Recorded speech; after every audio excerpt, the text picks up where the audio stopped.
Good evening, good evening, good evening. It is Monday night, the Plastic Crack Podcast, Season 4, Episode 21, which we still haven't checked whether that's true or not, but we think it is, so we're going with that. So we're man down. Poor old Martin has been struck down by the kids. He's got the, and I don't mean he's down, down at some dodgy nightclub getting struck down by the kids like that. He's been struck down by his own kids. No, that happened in the stag do. So poor old Martin. I know he'll be watching, so I hope you're feeling better, mate. He's lost his voice and he's not well and he's not happy. Oh, let's cry for him.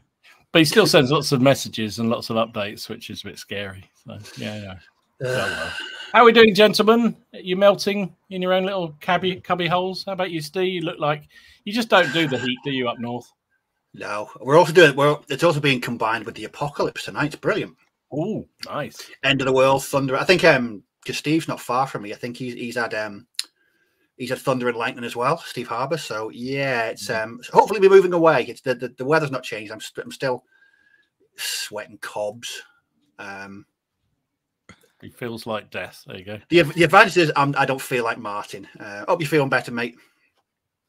But at least he's not Ken. Yeah, we're all grateful for that, mate. I mean, he's a ginger trying to deal with this heat. How are you coping, mate? I'm wearing swim shorts. Oh, God. We didn't need to know that. No, I didn't really did not need to know spandex. Not wearing that. Not budgie smugglers. No, I'm wearing Slashinger. So, yeah. I'm not sure this is getting any better, frankly. No, it's not. It isn't. I won't stand up. Good. Oh my goodness. Anyway, this isn't the way I was expected to start tonight's stream. So welcome everybody to, as I say, the Plastic Crack Podcast Monday night. Tonight we're going to be talking about hobby heroes or inspirational. The sort of people who got you into the hobby and sort of keep you there, shall we say. Because I think we've all had fairly different, well, actually, it depends on your age group, but I think people have had different sort of journeys into the hobby that help with their inspiration. And if your eyes don't deceive you, Steve is being abducted by the Mysterons. For some reason, there's little green circles on the screen, and we can't work out how to get rid of them, so they're just staying there. They're there to stay. They're there to stay. So, yeah, feel free to put in the chat any kind of ideas, any thoughts you have around your inspiration. I know people have already been doing that, and we'll try and get around to them later on. So, thanks to everybody watching on Catch Up. Much appreciated. We love you all as much as the guys live, and we love the guys live even more. So there you go. And also thanks to our friends at Boards and Swords. Reminder that we're sponsored by the guys down there, and if you need any new crack to keep you going on any projects, they will help you. The plastic type, obviously. And with the code PCP5, we'll get you an additional 5% off all the goodies that they already offer. So, chaps, what have we been up to this week? Let's go with Ken. What have you been doing, Ken? I mean, gaming related. I don't want to know about all the other stuff. Standing. No, don't stand up. Oh, God. God, no. Oh, Jesus. How quickly can we pixelate Ken's screen? It's fine. Don't worry. I think Paul's escalated a bit higher. He's gone to a bit of crotch pot cooking going on here. Thank you, Paul, for that. Thank you. That's a lovely image. Anyway, so I'm just going to take over the screen for a sec. So this is what I've been doing this week, Mr. Goblin. So this is my Night Goblin Shaman. I've done him. So he was quite fun. What size base is that, mate? What size base? That's a 25mm square. Is that good or bad? I have no idea. Good thing. So I painted him, and I'm painting.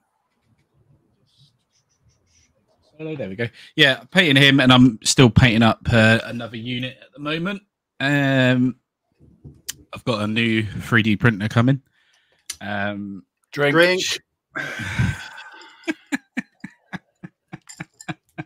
He's back. It's an FDM printer. Every Monday we end up on the way. Buggered because he's been making his drink all the time. So you got an FDM. Is that one for all the train and stuff? Yeah, so I'm mainly getting it because of the movement trays. I've been looking at prices of movement trays of how much they're going to cost and things like that. And worked it out, and it works out probably about half the price of a printer. And I thought, sod it, I might as well buy the printer and do it myself. And I can print other stuff like train bits and bobs like that. So that'd be quite good to do that. So it also opened up the world of Necromunda terrain. Ooh, yes, good idea. So building some tiles and building up a Necromunda board maybe that I could just take down and play, which I think would be quite cool. Like a hive sort of theme. So that sounds pretty good. So that's coming. So yeah, I'm looking forward to getting that going as well. So that'd be quite cool. Excellent. No, very good. Well, I'm amazed you've gone back into 3D printing again. Jeez. Yeah, so am I. Crazy, isn't it? Madness. You never stop, do you? What about you, Steve? I was going to say Martin, because he's usually up in that top corner. I know. I imagine it's disconcerting for a few folk. Nothing to show really. I've been working on several things. Last week I had family stuff to do. Plus, I've got time off, so I was busy in work with deadlines and things. So I didn't really get a lot done. But I have over the weekend I have been painting various bits and pieces. So currently on the desk, I've literally spent since about 9:30 this morning painting. Nice. I've been working on stuff for Bushido, which I thought was really interesting. Those models we got a sneak preview, didn't we? Oh, saw some of those, mate. Jeez. My big bird man. They're absolutely the only reason they were a last minute thing. I put an order in last week for the Stargrave Mercenaries box 2. I'm using those to build war bands for Space Weirdos at CrackCon. And you know what it is. You can't just buy one box, can you? You can't just buy one. Well, box. I mean, you've got to justify the postage. Well, exactly. Yeah, exactly. So I thought, well, I've been putting off painting Bushido stuff for ages because they're metal, and I don't get along with metal miniatures. But so I just put them in my basket, and they arrived on the Friday, and wow, was I impressed! So I painted one over the past 2 days, and they are lovely, absolutely, just lovely sculpts. Good size, well, like 32 mil figures. Yep. I've painted one. I've got a second one on the go, which I've been painting wings on. Yes, we're working on these Stargrave plastic mercenaries for Space Weirdos. And they are really nice. We said to Don before we came on, what a great box set that is. Yeah. Just full of detail, load of bits and pieces, go together supremely well. And yeah, I've only got to paint 8 of them, so there we go, sorted. I've also put some paint on some of these small T70s for O Group. What else have I got? I did some kit bashing last week with these US Airborne for Operation Squad. I wanted to see if the US Infantry arms work on US Airborne bodies, and with a bit of milliput, they do. So I've been working on lots of things. I've just not finished anything yet. But like I say, I'm off work now till next Tuesday, so I'm hoping to really hammer the hobby over the next week or so, weather permitting and all that.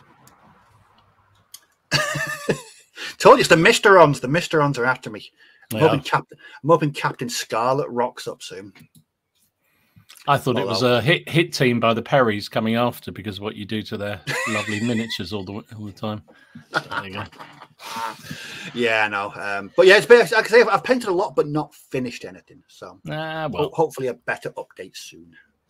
Good stuff. Well, I must admit, what you showed us on the in our internal little group, I thought, wow, that's some seriously good stuff coming there. So, I love Bushido. Enjoyed that. Oh, Bushido. Dude, you made me look at them again. I'm gonna have to go and get another one now because you've up armored everything. Everything's so much better. You put the wind up, Martin. Because he thinks what you got is going to beat what he's got easily enough. So. I tell you what, that's just when you don't know what the hell you're doing and you pick a random box because you like this. You like the sight of big Japanese birdmen with swords. Yeah, you can't go wrong with that way of thinking, really. Who wouldn't? I've been busy this. I was surprised actually when I look back at what I painted this week. I don't know. I've been busy as well in work and all stuff, and for some reason I painted a hell of a lot this week. Well, these ones, I just about finished last week, so they just needed finishing off this week. So it's a whole load of sort of nondescript men at arms for my Bruce's in Ireland project, and actually they did see battle, all of them. And despite the fact usually your first battle with any troops, they're absolutely hopeless, they did actually do amazingly well if you watch that game. So that was fun. And they're nice. They're Crusader metals, all of them. So, and you do like a good metal 28mm. And then the other week I played a game of 15mm ACW, and it required loads of fencing, and I realized I didn't have any ACW type fencing. So have you not? So I have now. So I made up all this fencing. I was a little disappointed. I went on the interweb. I went to eBay. Other auction sites are available, and they sent me what was supposed to be. This is the bag that arrived with all the fencing in, and it's described as self-supporting fencing. Now, I mean, apart from the fact you can support it on your head, maybe because the bag's like that, it's just like it doesn't self-support. So then I ended up having to stick them to bases, and it's like that wasn't really what I wanted. So anyway, me, mate. We got a refund and kept it. They came out all right, though, didn't they? They came out all right. Ken's favourite word, refund. Yeah. They cost about $5 for a massive bag, so I'm not going to complain that much. Jeez. Anyway, that's done. And then I felt I needed to do some more Russian Napoleonics, so I did the howitzer guns that I bought the other week. They're Warlords metals. Not the best models, if I'm honest about them, but they came out all right. So. And I needed some more heavy artillery for the Russians. So that was done. And then because I know Louis loved these so much, I thought I had a couple of boxes of these fellas sitting around. So I thought, crack on with the most boring troops in the world, Prussian Landwehr, the Warlord box. I am not kidding. I think I painted 12 of them. And I just didn't want to paint anymore. I mean, no, I don't just mean paint them. I want to give up painting altogether. Because my God, they're someone else, aren't they? I mean, on the positive, they're dead easy to paint. On the negative, they are so boring to paint. But I did them all, and I thought, right, that's done. That's another unit out the way, and I'm pretty happy with them. And I even did a command group, which are actually metal ones from Silver Bayonets. I'd sold all my Silver Bayonets, and I found a bag with some Prussians in it. I thought, so I thought I'd paint them up and do them as a command group. For Dom, did you ever play Silver Bayonet? No, never did. Oh. It was one of those sort of moments of thinking, am I ever going to get around to playing this or not? Let's get rid of a few things. So I did get rid of a few things. Shock Horror Probe. You wouldn't know it, but I did. And Silver Bayonets was one of those things. And I sold off all the figures I'd painted. And I got actually quite a lot of money. Some guy in Germany bought virtually all of them. I made quite a bit of money out of them. It's like, okay. I even sold the rule book in the end. So that's all gone. And then also because I'm sort of thinking for CrackCon, I might do in the afternoon, once the General Dame game's finished, I might have a go at doing a Border Wars game, if anybody fancies playing it, because it's quite a good game. So I bought some more terrain for that. So I got this nice settlement stuff from that same company that I had those Gala Glass from, the Hokey Co, or whatever they're called, Hokey Hay. Hokey Cokey company that do these things. And they're nice little models, actually. Them. So it's a walled enclosure, obviously, with a couple of buildings. And this close one here is supposed to be a sort of Highland chapel kind of thing. So I thought that'd be fun. No, yeah, they're resin. Yeah, they are resin. They're purely resin, and they're nice to do. Actually, I really enjoyed doing them. Really quick to do. I did them last night. They were so easy because they're just basically a successive dry brushing from a black base, basically. And they look really nice. Yeah, it's very satisfying to do that kind of stuff. I think. I don't know about you. I really enjoy doing that sort of thing because it's so quick to do, and the results. Yeah, you get the results through really quick. So yeah, so that's what I've been up to. Lots of good stuff. Can we yellow card Lionheart?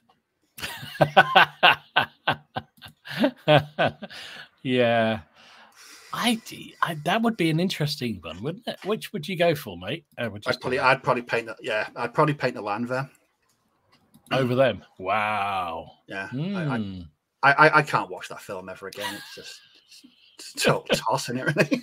Should we do that if we get 100 likes? Then Steve will watch it again. No. Yeah. If we get a million likes, I might consider. No, honestly, seriously, there's just some films you don't watch again, and I think that's it. I won't watch that for you. Absolute tut, the lot of it. Oh Jesus. Oh well. So yeah, that's what I was up to. So busy this week. I don't know why. I also had a good game at the club, and I nearly fell into a new project. Yeah, I know, shock horror, but I managed to, more the shock was the fact I managed to resist it. So we played a game of Sharp Practice Colonial, which was really, really nice, really good fun. I mean, the game was fairly static, I guess, but it was just lovely. I brought back all those memories of the old sort of Sunday morning movie or Sunday afternoon movies of the war in the Sudan, and these were playing. That the pictures you sent the other night? Yeah. I fully expected you to have a fully painted 10,000 point army by tonight.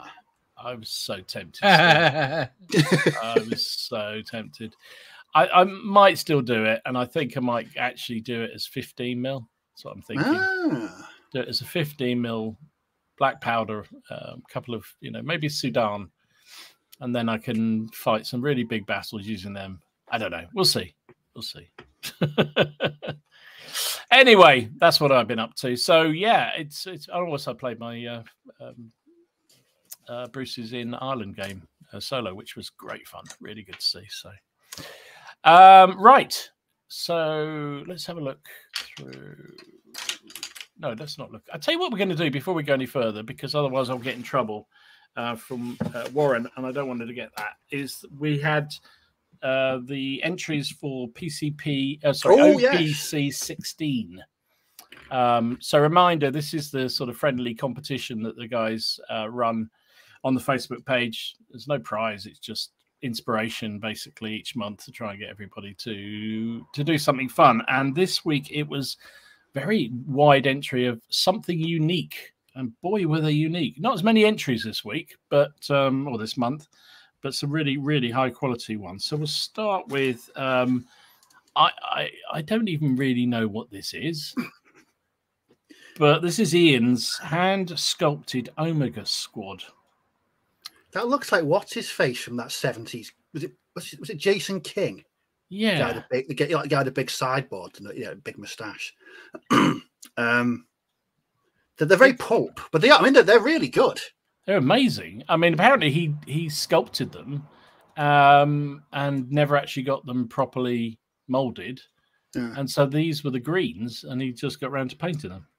So, I mean, the category was something unique, and I think that is definitely in the unique thing. Yeah, absolutely. Very impressive. James... he kit bashed a whole load of Prussian Silesian grenadiers with the bog brushes on the top, and that is really good. I like that. Really, really good. So that was his entry. You wouldn't think they were kit bashed, would you? Not really. No. I mean, it's a very, very well done, I have to say. It's good. I can't wait to see. My only worry about, he's probably done it really well. I do it in a really half-cock way, and every time I reached into the box, I'd knock another bog brush off, and then and by the end of the week, they'd all just be bareheaded again. But there you go. They're really cool indeed. We also had Paul. Now he showed this around in a lot of sites. And wow, look at that. So this is it's nice, his Russian Don Cossack wearing a French cuirassier, and also carrying a cuirassier's helmet. I mean, just amazing. That man, God, he can paint. Also, he can model as well by the look of it. Watch out for that, Steve. I've just put my thumb into a craft knife. Oh, nasty. Oddly, it's not bleeding. It's very strange. It's probably the heat. I think I might be Wolverine. Next up, you'll like this one, Steve. So mop up your blood. This is Thomas's, this is Thomas's Turnip 28. Alice and Mo, apparently. This is or Mole. Sorry, Alice and Mole. I can't read it. Look at that. Just so good. Jeez, that is extraordinary. I just, yeah, words fail me really. That is cool, man. I like the yellow. That's really. I love when people can paint yellow. It's really nice to see, isn't it? Yeah, it is. Yeah, it is. I don't know what it is, but yellow is one of them colours that I just love seeing. I can't paint yellow. I avoid it where possible. Steve wasn't actually. No, I wasn't actually. Then the next one is Tony's kit bashed thing of his own creation. Okay. Wow. That does what it says on the tin.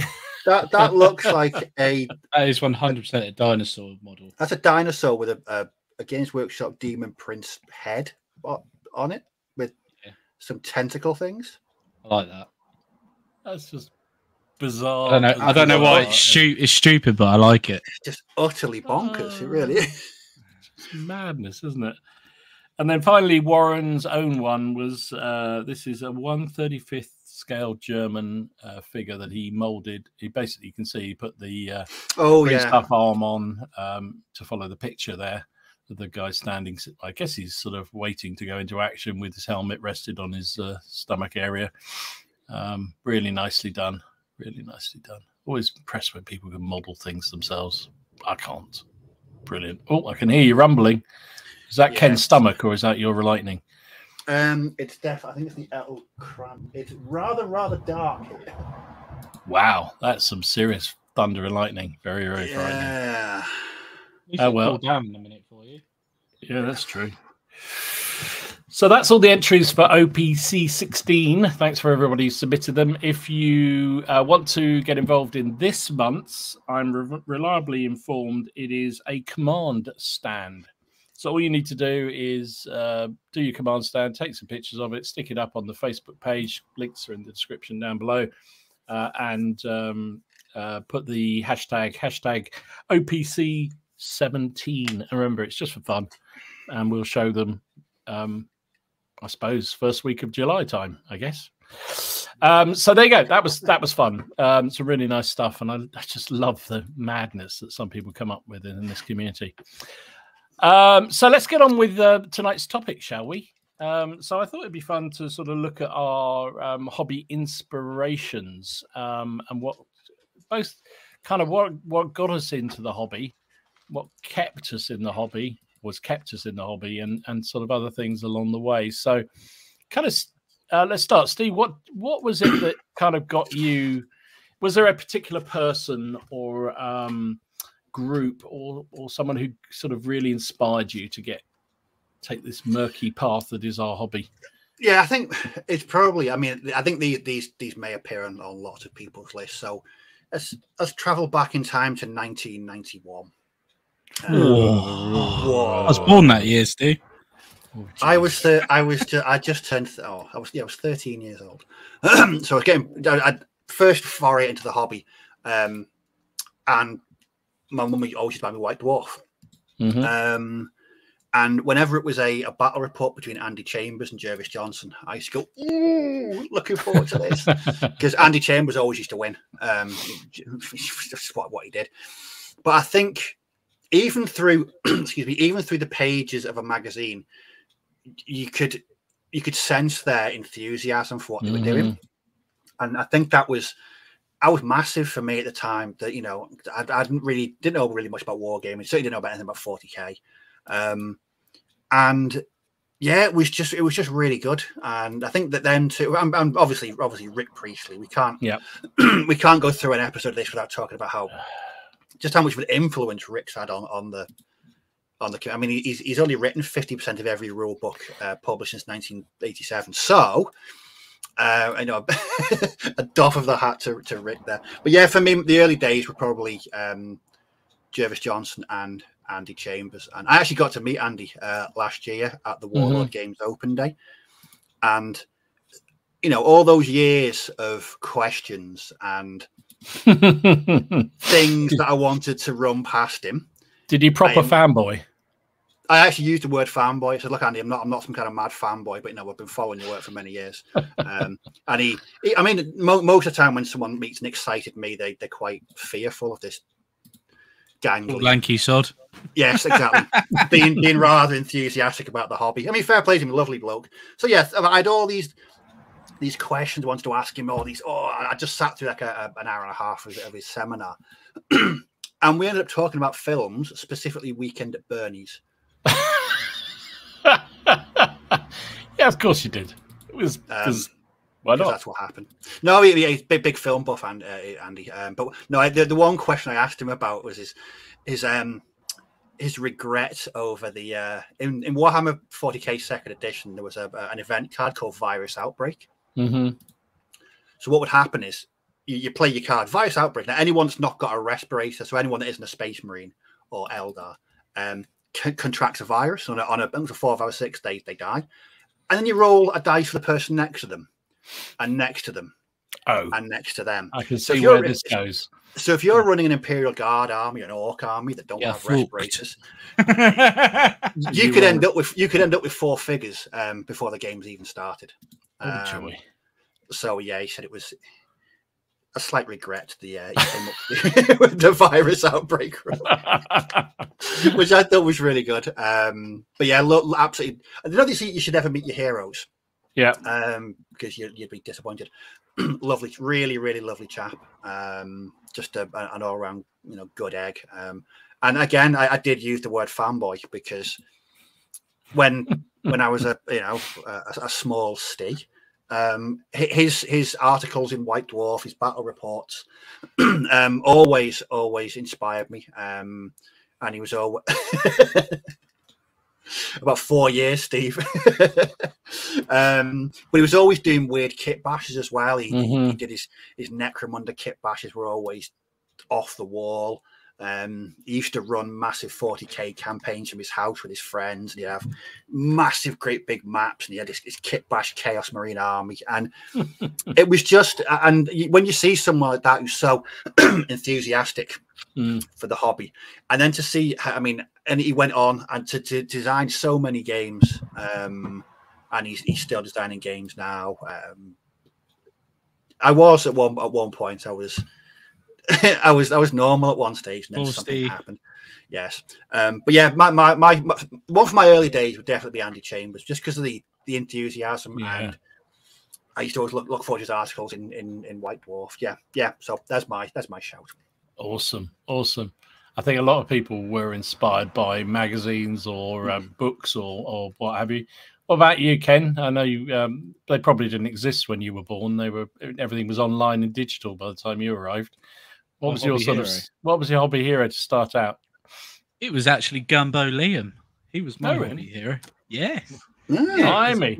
And we've all met him. That's really bizarre. You met him, yeah, I know. So he's the one who obviously took the original leap of faith and got me playing war games, and we would play every single week. I didn't do a lot of looking into what's the word? There wasn't that. The only real famous person in Games Workshop at the time would have probably been Duncan Rhodes, really. All the other names had been and gone. So for me, it was more the aspect of what got me into the hobby and what kept me doing it kept me infused. And probably, Liam, definitely. Liam, 100%. For Liam, I wouldn't be playing historicals either. So that's the other thing. So yeah, that's a different take on it, isn't it? That is, isn't it? Yeah, that really is. I mean, that's very interesting. I must admit, I kind of guess on a bit similar that it was a person more than. I mean, I've mentioned this many times on the stream and on board people incessantly about this, but as a kid I was obsessed with all things military history, absolutely, or generally all things history, full stop. And I used to go to the library and get all these books out that had, you know, vivid pictures of battles and what have you. And then I discovered the section that was in our local library which had wargaming category, and I'd never seen anything like it before. I was into D&D and that sort of thing early on, but you know, I've got a couple of them here because I've started to collect them all a bit now. So this was one, Wargame. The Wargame. This was who wrote this one? I can't even see. Actually, this is Surrey County Library there. So I did actually buy this from the library afterwards. So I didn't nick it, honestly. This is Peter Young. This was Peter Young, and it's just full of pictures of battles and figures, and you know, there's refights of game. And I just used to love these things. And I used to literally, I can't remember how many books you could get out, something like 3, I think, at the beginning. And then literally all 3 of them were wargaming books. And I would just renew them every time. And what got me thinking about this as a topic was this book I picked up just the other day on Marketplace, which was definitely one of the inspiration books I had. This is an Airfix magazine guide, number 9, Ancient Wargaming, by Phil Barker. And this one was another one that just... I love doing that on Marketplace. You get some real crackers, don't you? Awesome. Just awesome. And I used to spend hours just going through this, looking at the pictures of the games. I mean, they're really basic, but just used to inspire me.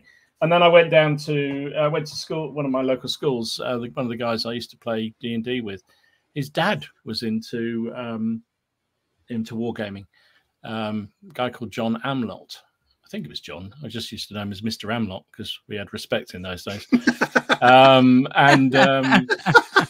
He showed me all his 15mm Napoleonic collection, which was just boxes and boxes of.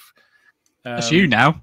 Confederation of the Rhine. Well, that's what infected me. See, I saw all this, and he got them out, and he'd bring them out, and this is the Bavarian contingent of the Confederation of the Rhine, and then you ping out, and these are all the combined battalions from all the other minor states, and it was, I can't remember what scale he did, what kind of man ratio he did, but it was 15 mils, and they were just like, oh my goodness, and he took us down to his club, which was Heston Wargaming Club, and we used to play down there, and that was really what got me completely hooked into the hobby, and I just was obsessed with it from there on in.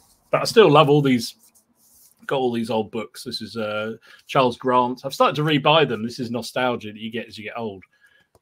You'll get there, Ken, at some point. But yeah, it's just these old books that just, I just used to spend hours looking through. I mean, look at that. That's Waterloo. I don't even know. I can't even see whether, it's like really basic stuff. I mean, they haven't even done the bases properly. But it's just like, it doesn't matter. It was, that's toys. It was great, and people play with toys, and I remember having the Funkin train. These are French versions because I can't get the English ones for a decent price. But this is just all the Napoleonic uniforms, and I used to just sit and look through these for hours on end. Very sad I was as a youngster. Don, I used to love that. Do you think back then it was more innocent? There wasn't sort of an undercurrent of commercial gain underneath them. It was purely for the love of gaming. Oh, I don't know. Because I think part of the problem actually in those days was it was all very serious. Yeah, we were talking about this down the club the other night, actually, when we were taking the Mickey at the table next door, who were all laughing and having a joke, and said, we don't come here to have fun, for goodness sake. But it did feel like that in some of the early clubs you go into, and people were, people wearing ties and, very serious around the table, consulting, penetration charts for their Second World War, 88mm guns or whatever it was. And it was very serious, and I'm not sure it necessarily was an awful lot of fun for some people, but it like everything, depending on the groups you got in with. But I think it was probably less commercial, but then everything was back in the black and white days. It was definitely a bit, I don't know, it was a lot more you didn't. The barrier to entry, I guess, was a lot lower. Mm. There were a lot less figures, but then that didn't put any pressure on you because everybody had ranks and ranks of minifig figures and Hinchcliffe models if they could afford them. Whereas, and your hills were a load of books stacked on each other underneath the Subutio mat, that kind of stuff. And your roads were a bit of cardboard, my first ever gaming surface was a Subutio mat turned upside down with some books under it. We all did. That's what we did because that's all you really had. There wasn't much else. So I don't know. It's an interesting one. Was it better? Not. I think now's better in this. I think people have so many more options and also accessibility of models is so much better, and techniques to do stuff is a lot easier. How to paint stuff, how to model terrain, how to do. I don't want to say the words 3D, but I'm going to have to. Sorry, drink. But that kind of stuff has introduced so many options. So better not. I don't know. I think it is better now. I go down the club on a Friday and I look around all the different games going on, and people having a laugh and just having a bit of banter going on around the table between mates that play each other every week or so. That's fun. I think it's really good. So yeah, I don't know. Old timers in the chat, let me know what you think. Do you think Steve's got a point? It was better then or not? I don't know. I don't think it was. When I look back to get into 40k in sort of 91 with Rogue Trader, for me it was so different, and there was an element of not really knowing what I was doing. I think that for me was what I enjoyed. It was a complete and utter blank canvas in front of me, and I just enjoyed it. I mean, I couldn't paint back then. I was an atrocious painter when I was a kid. And I didn't really get the. I don't know. It was a bit overwhelming because we were playing so many things. But I think comparing to today, I mean, obviously it's massively different to being compared to today. But that's why I've mentioned it quite a few times. That Rogue Trader 40k book just holds so many memories. I mean, very, very strange book, but it holds so many really good memories for me. And the mates I had at the time, who Lord knows where they are now. I've lost contact about 99% of them. But yeah, they were. Like Ken said about with Liam being an inspiration. Those guys were as well, because all the guys I gamed with were sort of 4 or 5 years older than me, so they were the ones that were getting us into the hobby at that stage. Yeah. And again, it's the enthusiasm as well. It was something different because, what hobbies do we have? We were playing, computer games, and that kind of ilk. And then all of a sudden, someone's saying, "Oh, look at these are Terminators," and I'm like, "Ooh, yeah, ooh, look at those. They look good." And it just went from there. So again, I definitely agree that the people you game with when you were younger certainly are a massive inspiration on you even staying in the hobby. I mean, I can imagine if you get involved with the wrong people, you don't want to stay in the hobby, which is sort of what happened to us after second edition 40k when we all hated each other because every game turned into just a vendetta time. There was no banter. It was, oh, you go on the club on Tuesday, yes, right, let's duel to the death, okay, right. And that's what it felt like, and that you didn't have a good game of 40k unless you throat stomped your opposition and laughed at them. That's tough, isn't it? That to me is just like, oh gosh, why would you put yourself through that? I don't know. I remember, God, years ago, our club beat an orc player in 2 turns. I didn't know what to do. I didn't know whether to go or just go, "Oh, sorry, mate. Really crap dice there." So I didn't do anything. I just remember feeling really sorry for him because he looked absolutely crestfallen. The game lasted about 40 minutes, and I just defeated him in 2 turns. I felt really bad. But again, they are your sort of your early day hobby heroes. The guys you play with when you were younger got you into the hobby and kept you in the hobby as well. Indeed. Yeah, absolutely. I love this. Alex said, ask Rich Clark about getting told off by a famous wargaming for laughing while playing. It happened. I know it happened. I know people who did. Maybe not the same famous wargamer, but yeah. Why would you get told off for laughing? People did take it really seriously. Louis Baby says, do you remember consulting which table to look at for the percentage chance to look at another table? I think I know what you mean. Yeah, you did. You looked at one table and they give you which one you then went on to look at another table to get the result. It was just like, oh my goodness, some of these rules were ridiculous. Rich said it was definitely less commercial and much more homebrew back in the black and white days. Yeah, that's a fair point.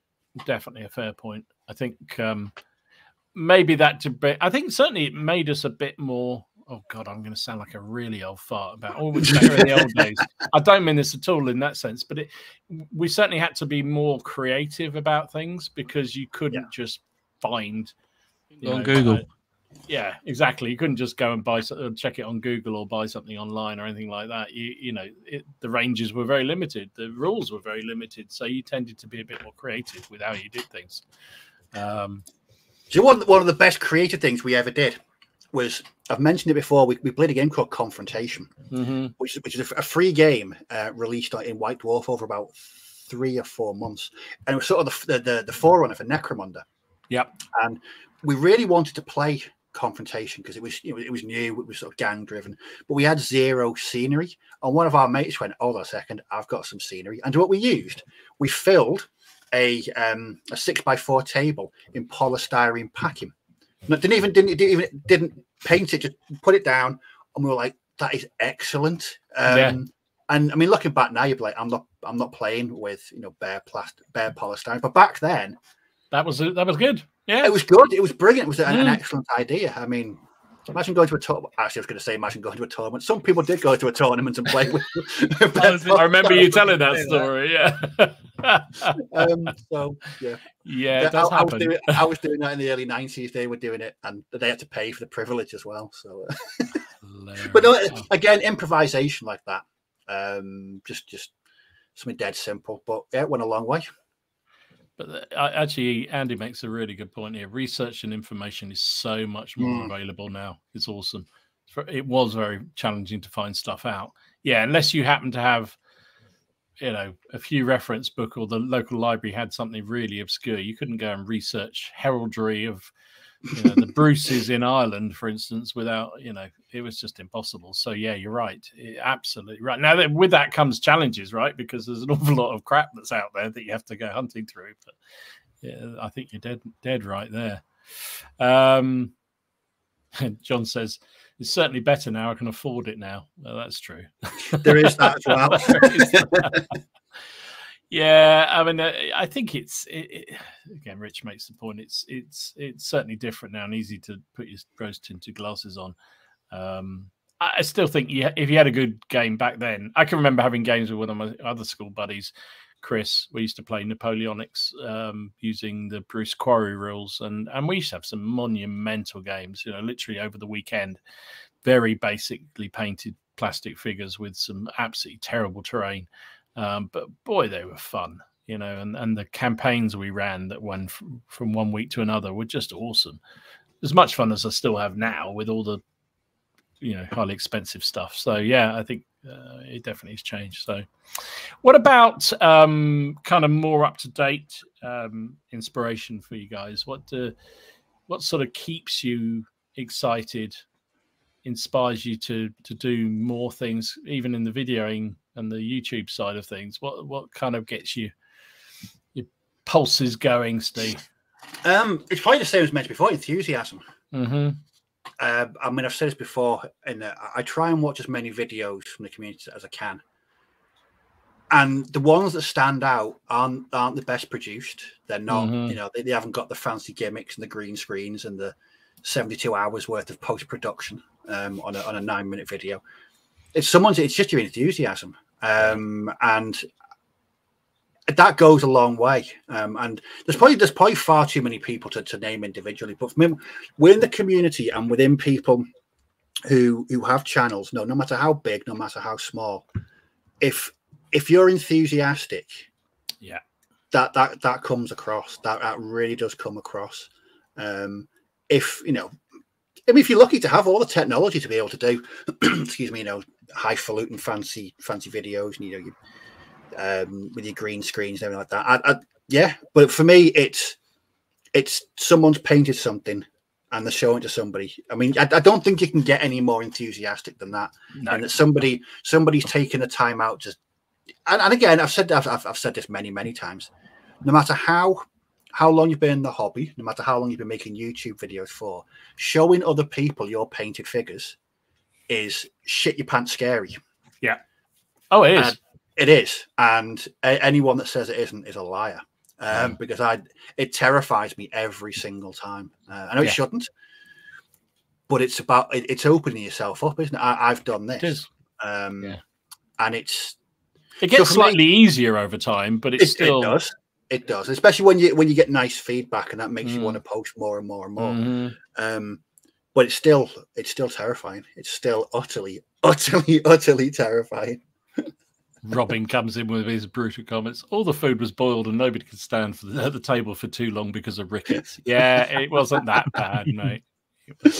But no, for me, I think we're really lucky to be in the hobby at a time where we've got something like YouTube, where the community side of things is so nice. And I tend to find that anywhere you go, really, if it's to do with wargaming, painting, modeling, whether it's YouTube, whether it's Twitter, whether it's Instagram, there's so much inspiration on that, and everyone is. I mean, occasionally you get the odd skid mark who's, you know, we're just out there for just being a complete cretin about it. But for the most part, again, very, very enthusiastic, very inspirational, very nice people. And I think as far as sort of heroes when the community goes, you can't ask for more than that. And again, I've watched too many videos, you know, to name, you know, individual people. I mean, when we were talking about earlier before we came on, the two that I mentioned that really sort of got me into making videos, or inspired me to making videos on YouTube, were Ken, the eccentric man, and Travis from Tabletop CP, because they were. I used to binge their videos constantly. So if Ken put up a new bat rep, I'd always look forward to that. Again, when Travis was doing mainly bolt action stuff in the early days, just great stuff. And again, it was the enthusiasm for making the videos, for making the content, and for just the enthusiasm towards the hobby in general. It's tangible in videos sometimes, and I think that certainly goes a long way into keeping people retained in the hobby, interested in the hobby as well, which is a big thing. I mean, sometimes you see, you know, people. I mean, how many times have you seen a channel and they make 2 or 3 videos and you never see them ever again? Yeah. They just. I remember when I was doing my own group Germans, I found a guy, and he just started doing a 15mm German army, and he was doing a hobby series. And I watched the first 2 videos, and there wasn't any other ones. I was like, oh, hold on a second. So I went to his channel, and that was his last video, and that was 2.5 years ago. It's like he just stopped. See, you wonder, you know, what happens? Did they lose interest? Did they, you know, move on to something else? If you do get a good creator who's enthusiastic about what they do and isn't pretentious or condescending or anything like that, I think that's the main thing. I think if you do the videos for yourself, what you want to do, but I think that comes across better than I need to make a video about X, Y, and Z because that's trending at the moment. You're talking about not with midwinter minis. No. As if I would. No, I just anything in general. I went there. It's like no, with the new 40k box coming out. My wargaming feed's just been flooded with people making videos about Leviathan, and like, loads, It's like, well, you know, fair play for making videos, mate, but you've seen one, you've seen 25 of them. And I know real life kind of does get in the way with some people, and you know, it's not to underestimate. We all make videos, and it does take time to do them, and it's hard work to edit them, and not hard work. It's not like you're down the mines or anything like that, but it's hassle to do it. and I can understand why some people do stop it. It does disappoint me, like you say. You watch something and you, especially if it's a series, and you think, "Oh, I'm really looking forward to seeing the next one," and then they don't do another one. It's like, oh. But even some of the big channels, I think I mentioned them many times. There's Tabletop Battle, Norwegian guys. Before I started getting back into the hobby after having a bit of a sojourn, I used to watch everything they did. They just did mainly bolt action stuff. They're all the Norwegian guys, and they were just balmy. And it was just the fun that went on around the table, and the banter and the laugh they had, let alone they actually had some quite good games. Okay, they did. Rules wrong and what have you from time to time, but it didn't matter. It was just fun. And they've disappeared pretty much. They've actually, I think, since COVID, they never really sort of got back onto the run of things. At least I haven't seen very much from them at all. I know they've branched out into. I know Martin and Svein were developing their own game, a card-based game. So I mean, fair play to them. They've moved on. They're still running their store. Yeah. So it got them a lot of traction in the community. And yeah, they were. I think I got into them. Would have been 2015. So I just got into bolt action, and I was watching so many of their videos because it was literally just like a bunch of mates having laughter and some dice. And you felt like you knew them all, didn't you? Just because, and that was the fun thing about those kind of. And that's what I love in a game. I love watching. You think, I know these guys. I know who they are. It's like some of our commenters here on the PCP. You kind of think you know them, and then you meet them in the flesh at CrackCon or something. You think, yep, that's exactly what they are. Exactly, exactly who you are. So yeah, I do think it is that enthusiasm, excitement. What about you, Ken? What sort of keeps you going at the hobby? I mean, I know you've had to take a little bit of a slowdown because of all the stuff going on in your real life. Yeah. So there's a couple of names for me that keep it going. So they are Dan. You see that big black thing that's in front of you? It's got a microphone, mate. Every time you turn away, we can't hear you. And then you get too close and you're really loud. Right. How's that now? Well, don't shout, but yeah, that's don't good. Shout, yeah. Yeah, is that better? Yes, better. Yes. Right, yeah. So for me, it's a couple of names. So Dan Abnett, who's author for the Horus Heresy series. Jonathan Keeble, he's a narrator for the audiobook side of things. And yeah, the audiobooks keep me going. Same with like the World War II sort of history side of things. So I can't remember his bloody name now, but he's done loads of World War II books. He's done the Second World War like anthology, and I can't remember his name. It's really going to annoy me. It's really Anthony Beaver. Thing. That's Anthony it. Beaver, yeah. Anthony Beaver, yeah. Yeah, as well. So it's not so much I would say what you would call like what we would automatically say really hobby famous people, but it's just things like that, the audio dramas, and it's keeping me connected to it because I haven't always got time to sit in front of the table. Might have to be out. I'm out and about at work, so listening to things. That's how I get some like history behind things, or try and get. I class all my audiobooks as hobby time for me because it's about the hobby for me. Yep. So it's still getting hobby time in. It might not be painting, but I'm still doing some sort of hobby. I'm still trying to enjoy it. Yeah, as makes relaxation sense. Things. Yeah. Yeah. I don't get to paint at all as much as I used to be able to. But this is what I try and. Now I'm trying to get these Mondays back into rhythm of sitting down and actually painting. So yeah, that's my side of things. Definitely when it comes to authors, and reading. I've done a lot of reading, so Tolkien as well. You know, I've discovered books over the last couple of years. Probably the last 3 years, I've really started to read again, and read instead of just listening. So. Definitely, yeah. I need to start reading some history stuff. Well, first time I really got to know you, you used to say, "Oh, really good book I'm into," and oh, really? And it was always an Audible. It was always an Audible. Always an Audible book, yeah.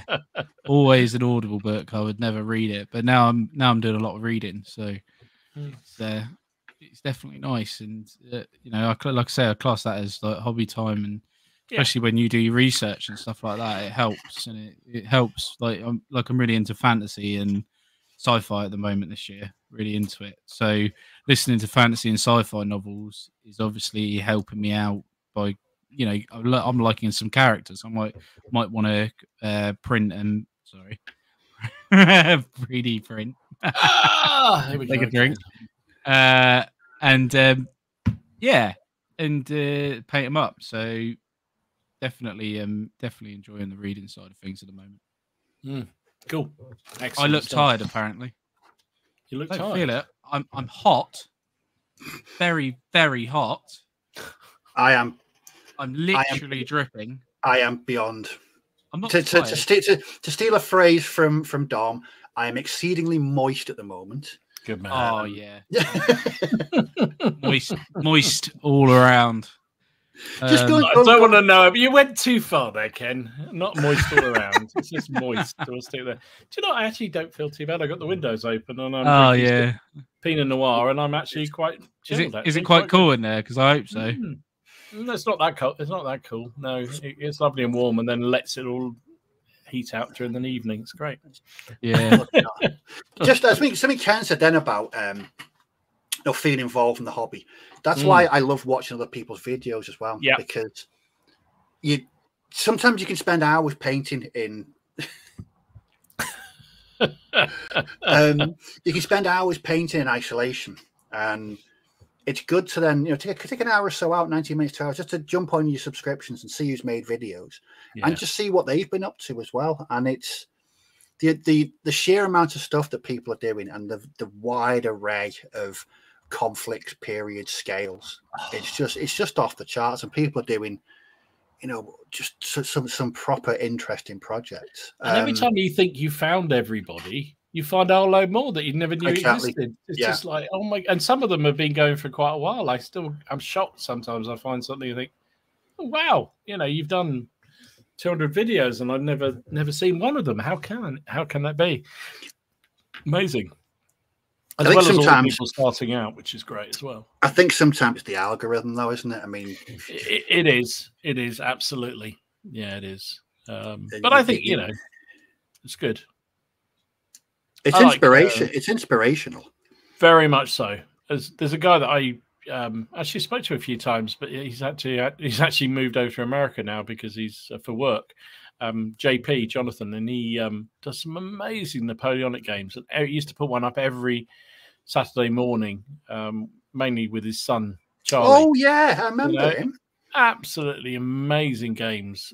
Used to play a lot of General Dame, and just his videos. I think I discovered him. He found the first one. He had about 200 subs or less, or something like that. And I just thought, wow, just amazing games he used to put on.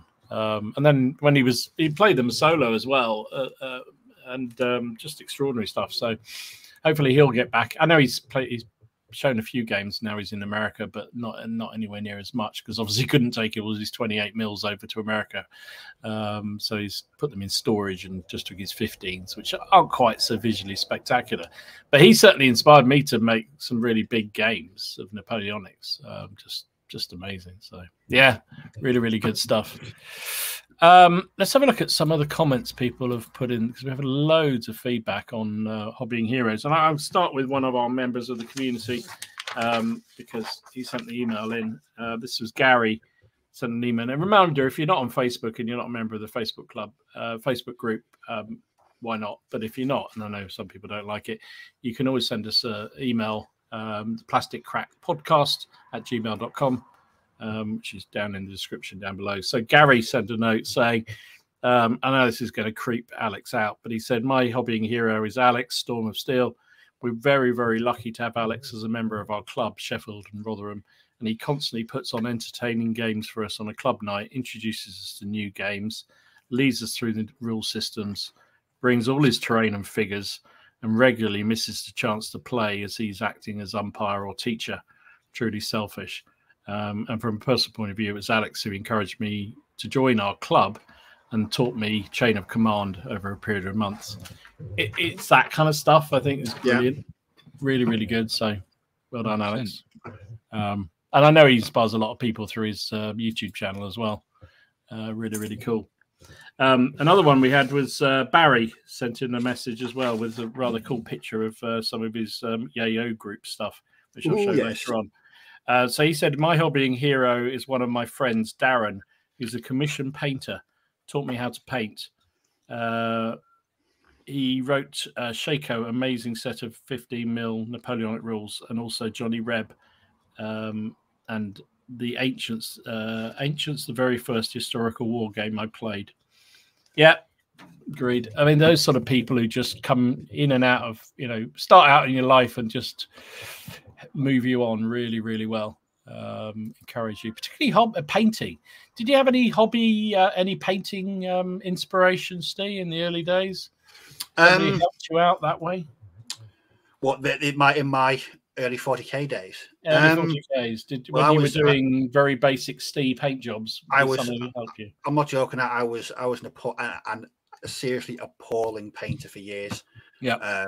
I just didn't think I was going to get any better, and then I think I painted for about must have been about 4 or 5 years until we started playing Necromunda, and that's when something just clicked.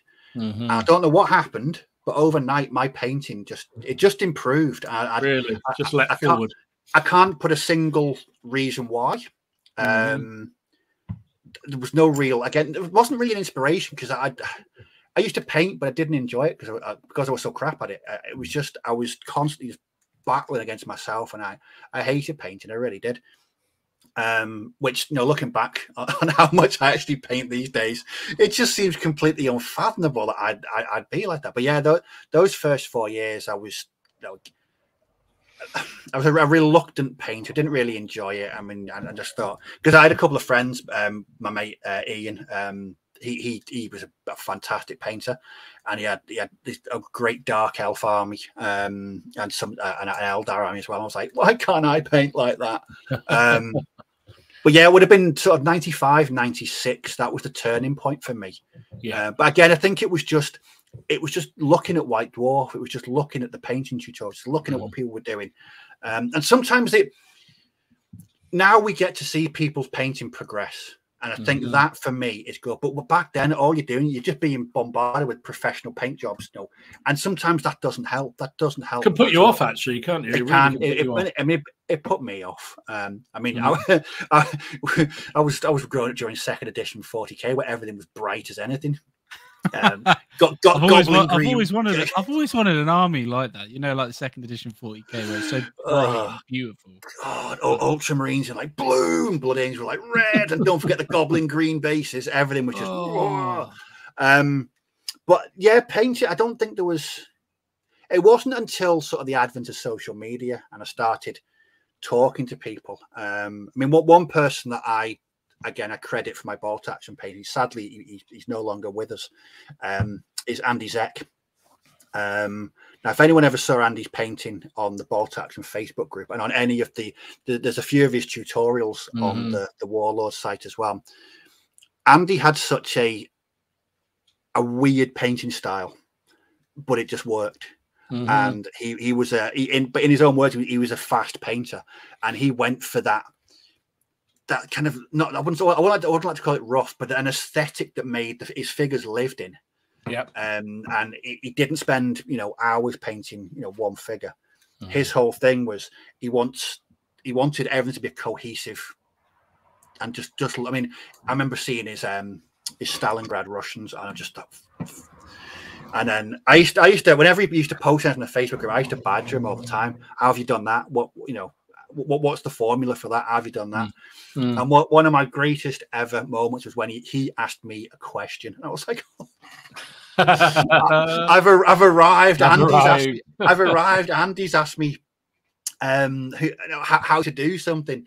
But again, how did you get the grease on that snail so nice?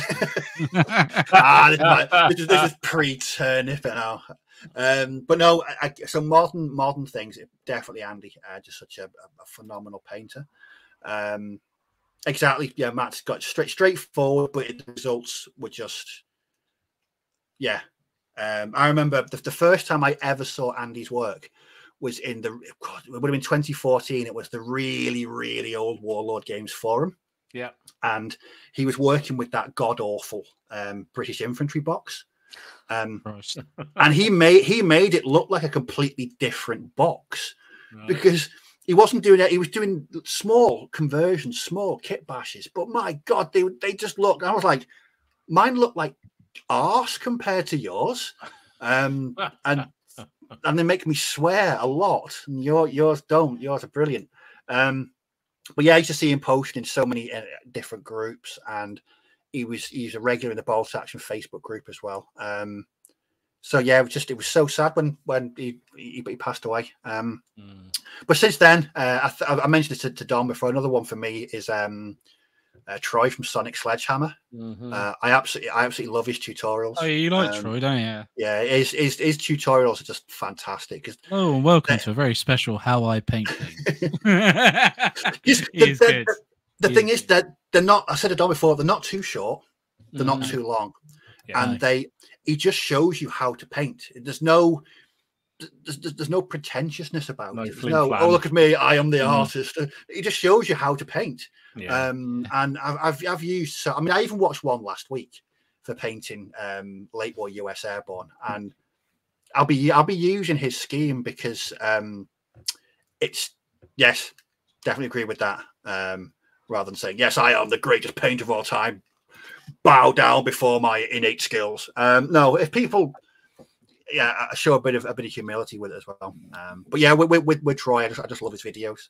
It's just, I know how difficult. I mean, I hate painting tutorials myself. I can't make them. I know people ask me to make them. I always say I'll make it. I never get around to doing it because I just hate painting them. I hate painting making them. So anyone that can make a good painting tutorial is a good egg in my book. They take ages. That's the problem. Yeah. Can we have Troy on the show? I don't know if anybody's got his email. I'm happy to give him an email. The problem is he's in a different time zone. He lives in Germany, so I could be. Yeah, it's only an hour out. We'll see if we can get him on. Fantastic. I'd love that. That'd be great fun. I must admit, it's funny. I'm thinking, hear you talk about your inspiration, and kind of many ways I was a bit this reverse of that. I found, so I hated painting. I still don't really love it. I do. You could paint like a train. I paint like a train because I just want to do the figures. That's all it is. But I don't enjoy it. Well, that's not true. Sometimes I do. Sometimes I don't. But I think I was very off-put by all the magazine. Like you say, you used to get the magazines and you'd open them up and you think, oh my goodness, these figures. There's just no way I could ever paint that well. Just absolutely no way. And, you know, very good. One of my best buddies who I used to game with a lot, Nick, he used to paint. He still paints amazingly well. And I just think, geez, I could never do something like that. Never be that good.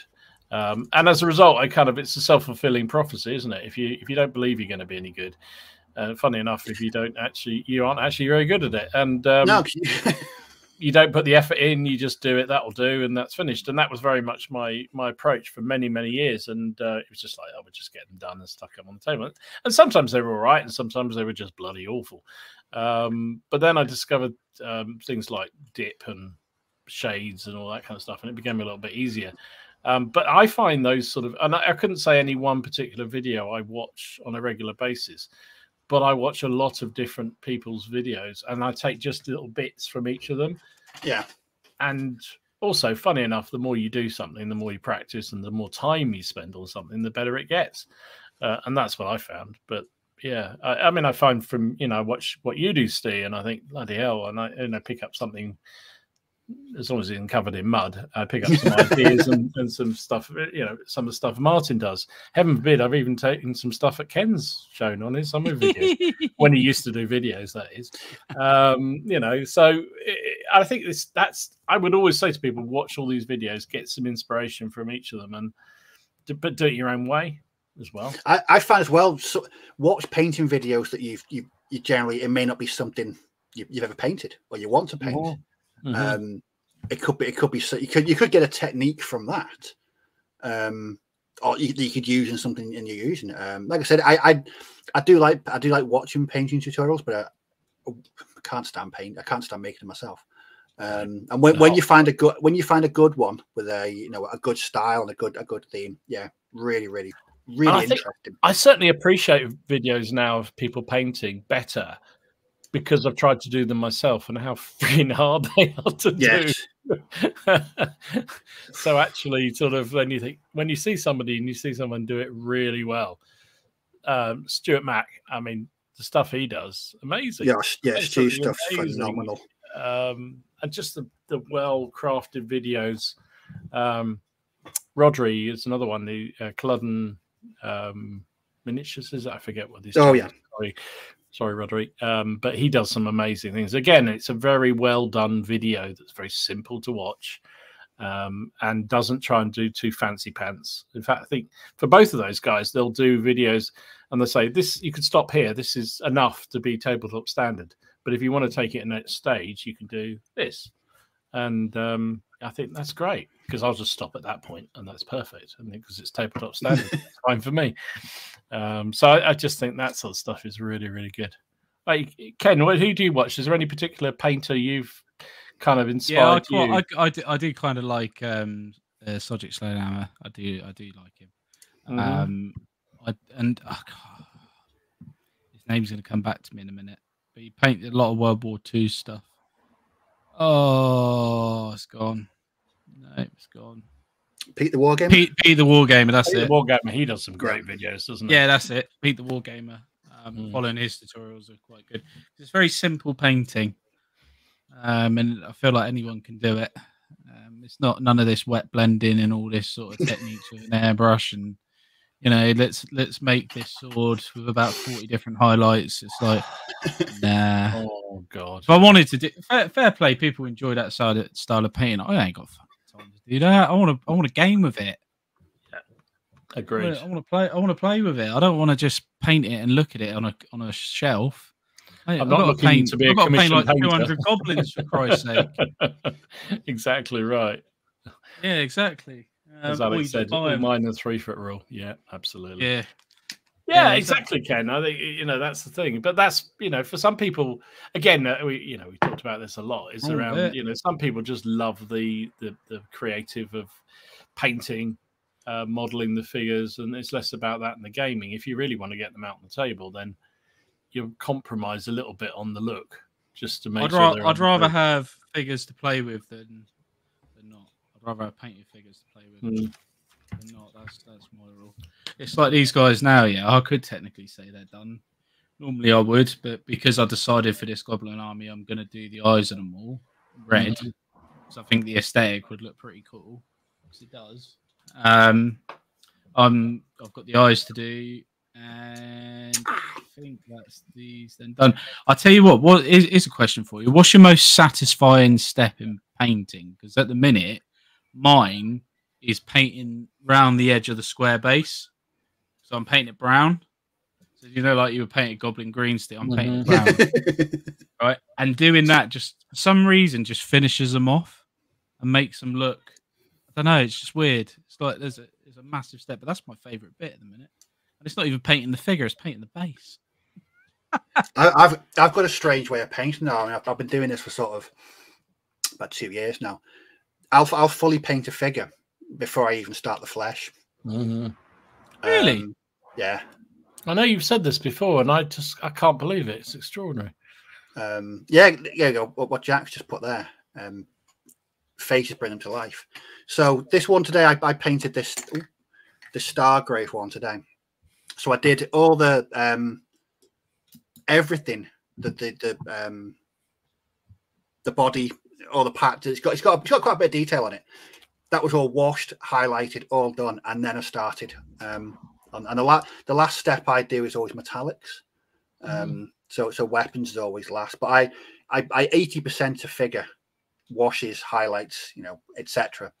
Even without touching the weapons or the flesh. And it's just something that I never used to do. I always used to do faces first, and for any kind of flesh. Yeah. There's lots of you weirdos out there. I'm glad it's not just me that does it. I'm really made up with that. I feel vindicated. Wow. Airbrushing on the matte varnish is my favourite bit. It really finishes Varnish? them off. What? Yeah. Varnish? There's two weirdos here that don't understand what that means, James. Sorry, they're just wrong though. I think the flippant answer for me is the time when I put them on the shelf or in the box. That's kind of when I feel good about a figure finished. I don't know. I kind of like. Is there a particular step? I feel relieved when I base them because I think that must be that's the last step. Because for me, I always base at the very end. And so once they're based, that's kind of the sign that they're finished. And I know they're going to then have a varnish, and then they can sit on the shelf ready for the game, or in the box ready to be brought out down the club or whatever. That's another stage that I like. It isn't even painting. So when I did that DAC video last week, a few people mentioned the kit bash cruise that I did on the infantry gun and the mortar crew. I love that part. So if I'm replacing a crew on a weapons team, I clear my desk. I'm like, the next couple of hours are going to be enjoyable as I go through sprues and bits boxes, finding hands that are gonna work, or the right heads, and then getting them. Absolutely, words can't describe how much joy I get from. And there's no paint involved. It's just making those figures work with that weapons team. Yeah, I mean, I remember when I did the heavy machine gun team for my winter airborne. Yeah, I spent hours and hours just getting the right figures because it's got a 5-man crew. I thought, oh god, all my Christmases have come at once here. Kit bashing 5 crew, and it took me hours and hours and to get them just the way that I wanted them to look, and it was worth it. And it's just, again, it's time consuming, but I just love it. Absolutely love it. You're not alone here, Steve. Martin, yes, always done face flesh last. Sorry, and Ken, same, faces last. That's weird. Extraordinary. Andy says skin first for me brings the figures to life and non-paint events inside out. Yeah. Roger, painting the flesh turns the switch that brings them to life. That's for sure. Faces and bases, they always say, isn't it? That's the way to do it. What faces and bases. I'm glad it's not just me. I thought I was like some kind of deviant that was another one. Yeah, but, so it is interesting, isn't it? And but I think that's a really good point. Everyone does things all differently. Yeah, there's all these videos that tell you how to paint things, but we all do them differently. Well, yeah, because we're humans and we like to do things in our own way that we feel comfortable. So it's interesting. Really interesting. All right, let's have a break on all this. Let's do some news, and then we'll go back through some of the comments that people put up, because there's been some terrific ones. A lot of commonality, but also some interesting ideas around the flesh last. I mean, geez, there's some. Well, it's interesting. Everyone either does it first or last. Does anybody do it in the middle? That's the interesting bit. Let's have some news. Anyway, hang on. Hold on to your horses. Here's the stunning music from Ken.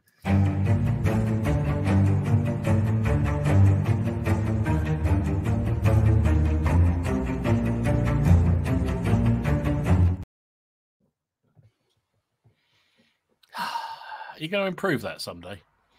I was hoping you time that with like a thunderstorm outside. Okay. That would have been spectacular. Yeah.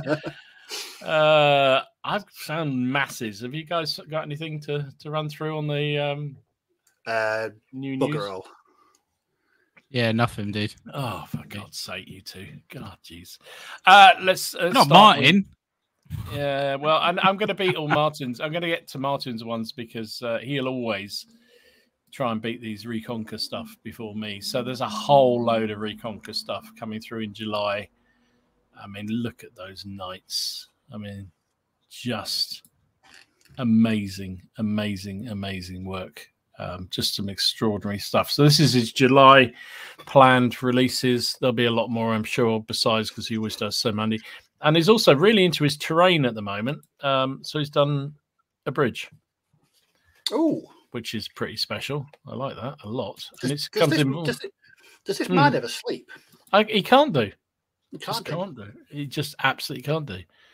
But as we know, he's doing stuff for Martin as well now. So Martin's not letting him sleep. So, so there you go. We'll come to those in a minute. So also he, as a side project, because he isn't doing enough already. And I forget. Someone has to tell me what these are because I don't know. They're weird shit. But he's doing a whole load of orky type things. I think. Because apparently he loves Middle Earth, and so he's done these figures. They're Tolkien true like orcs. So they're not like the film ones. They're like what Tolkien would describe as an orc in the books. A true orc, you mean? Yeah, a true orc. Yeah, that looks like an Easterling. They look like Easterlings. So you got orcs and Easterlings there. That's definitely an orc, that fellow, isn't he? That's definitely. Yeah, he is. Oh yeah, 100%. He's an orc. Yeah, that's really cool. But the other two are Easterlings. That's an Easterling. So it's a mixed bag here. That's an orc. Yeah, that's definitely an orc. Bowman. Yeah. So yeah, these are side projects he's been working. No, they're really nice. Amazing, they're really figures, nice, aren't they? So there you go. That's what he's been working on. It's just scary. It's absolutely scary what he's working on. He's also now. What do you think about these? These are Athena, War of the Roses character figures. So there's these lords and ladies. There's some drunken fellas. That head's very weird on the right hand side. And some sort of cripples. Oh, okay. And I have to say, I think they're average, shall we say, if I'm honest. Yeah, I wouldn't say they were. Who's the manufacturer? Athena. I've never heard of them. So I saw Athena at Warfare last year for the first time up close, and some of their figures are absolutely lovely. Maybe some of them are not so nice. Say again? Maybe they get different sculptors. I wonder. I don't like that. Well, I like the idea of the drunken one, but his head's really long on the right hand side. I just don't. It looks weird. Very. But yeah, like you say, there's not. They're basic, but they serve a purpose. Oh, and there's these as well. Wounded or dead. I don't know. Yeah, they're an older style, aren't they? They are very much an older style. I can't say I honestly would rush out to buy any of them myself, but good. Variety is always good. Yes, any figure's better than not having it in the first place. Indeed. So our friends of the channel, we can say this now, can't we? Andy Hubday and Paul Hicks. They've been teasing us with a new range of figures for a couple of weeks now. So this is the latest tease. Yeah, it's nice, isn't it? Now, I believe, looking at the comments on Paul's post on this, that these are coming to a Kickstarter fairly soon. And I think they're under the name of HVM Workbench. So I think there's a range of Tolkien-esque. I was going to say I was going to say they're very Tolkien-esque. Very much so.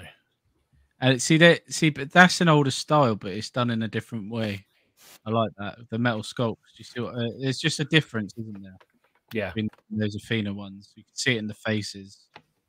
They look alive, especially that one on the right. He's just picked out. The one on the right hand side, his face, it just picks out. And yeah, I really like that. Really nice. So, watch this space. I'm sure we'll get details of when the Kickstarter goes live. I think it said in July these are due to come out. So, I know Paul and Andy. Well, Andy particularly is very into Kickstarters because it's a way of getting the money in to be able to fund the project, which makes perfect sense in many ways. I don't like them, but I don't mind them at all. So that's that. Now, Steve, I know you're talking about Frostgrave.